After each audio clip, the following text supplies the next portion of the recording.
வணக்கம். இறை உணர்வு 3. இறை என்றால் என்ன?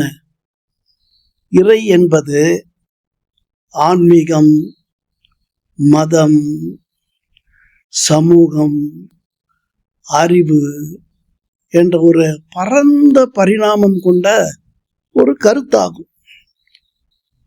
பல்வேறு மதங்களும் தத்துவங்களும் ஞானிகளும் இவற்றை அவரவர் பார்வையில் வரையறுக்கிறார்கள்.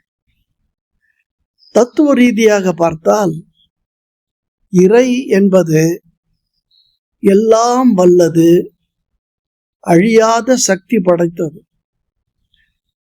உலகு அனைத்தையும் இயக்கும் பரம்பொருள் ஆற்றல்.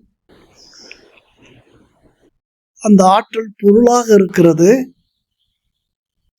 இந்த பிரபஞ்சம் தோன்றுவதற்கும் இயங்குவதற்கும் காரணமான ஆதி மூலம் எங்கும் நிறைந்தது. எவ்வுயிரிலும் பொருளிலும் நிலைமையிலும் இறைமையை உணரலாம்.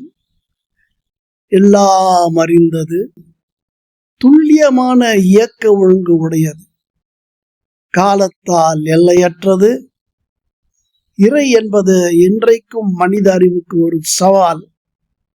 ஆனால் அதை அறிவது அவர் உணர்வேதான். நன்றி.